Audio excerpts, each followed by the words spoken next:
Daşowuzdaky täze hassahanaların açılış tabarasına prezidentin gatnaşmagyna garaşlýar. Daşowuz şäheriniň köçelerine 2 günden gowrak wagt bäri arasaçylyk işleri batlanýar. Müňlerçe büdjet işgäri arasaçylyk işlerinden çekilýär.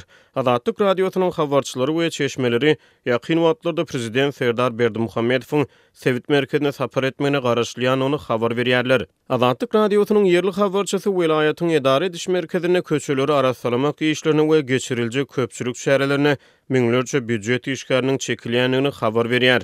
Şol bir wagtda habarçylarymyz Sewitin çägine howpsuzlyk çäreleriniň güýçlendirilýändigini habar berýärler. Howpsuzlyk çäreleri güýçlendirildi. Medeniýet we sungat işgärleri täze eserleri bilen çykyş etmäge taýýarlyk görýärler. Şäheriň içindäki ýollar awatlanyp tananmajak derejede ışıklandırıcı sıralar bilen bezeldi diýip bir ýerli çeşmemiz Azatlyk radiosynyň habarçysyna maglumat berdi. Azatlyk radiosynyň çeşmeleri prezidentiň vilayetde ulanylmagy berilýän täze köpügurly hassahanyň we onkologiýa merkeziniň açylış tabarasına gatnaşmagyna garaşlýan ony habar berýärler. Şeýlede prezidentiň sapary bilen baglykda köçelerde öndürilen senesi 2012-nji ýyldan aňyrda bolan ulaglaryň hereketine ruhsat berilmeýär. Öndürilen ýyly 2012-nji ýyldan köne bolan awtowlaglaryň hereketine mihmanlar gidýänçe Daşowuz şäherine ruhsat berilmeýär diýip ýerli çeşmemiz Azatlyk radiosynyň habarçysyna maglumat berdi. Garaşsyz Türkmen Nokot News neşri hem 23-nji maýda Daşowuzda awtomobil ulaglarynyň köpçülikleýin jerime duralgalaryna alınıp gidilýändigini habar berdi. Neşriň çeşmeleri 1500-den gowrak awtowlagyň jerime duralgasyna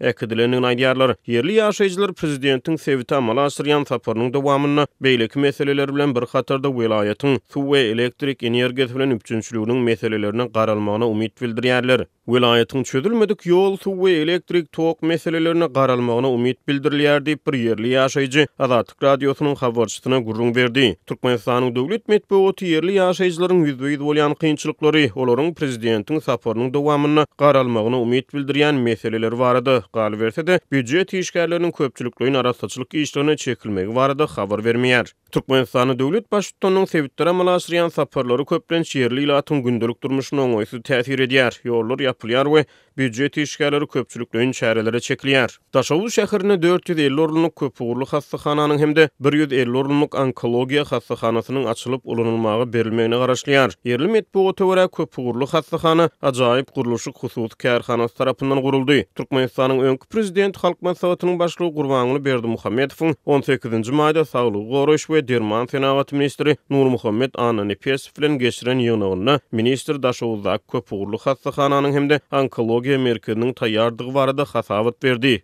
Gurbanuly Berdimuhammedow Daşowuzda 450 orunluk köpügurly we 150 orunluk onkologiýa hassahanalyrynyň açylmagy dolu taýýarlygy bilen baglanşykly maglumatlary prezident Serdar Berdimuhammedow ýetirjekdigini aýtdy diýip Türkmen portaly Nokot.com neşri geçen hepde habar berdi. Asyl käri diýiş lukmany bolan Gurbanuly Berdimuhammedow 15 ýyl ozal ýurdun saglyk puwdagyna gödäwçilik edýärdi. Azatlyk radiosy 24-nji maýda Serdar Berdimuhammedowyň Daşowuzda amala aşyrmagyna garaşlýan sapary boýunça kommentariýa sorap, Daşowuz welaýat häkimligine telefon arkaly jaň etdi. Häkimlik işgäri prezidentiň sapary boýunça taýýarlyk işleriniň alınıp barylýanyny tasdiklady.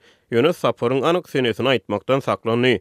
Mundan ozal 15-nji aprelde Serdar Berdimuhammedow Balkan welaýatynyň Türkmenbaş şäherine köpügurly hassahanyň açylış tabaryna gatnaşdy. Şonu döwlet medeniýeti ýakyn wagtlarda Daşowuzda soňra bolsa, ahal welaýatyna hem köpügurly hassahanylaryň gurulyp ulanylmagy beriljekdigini habar berdi.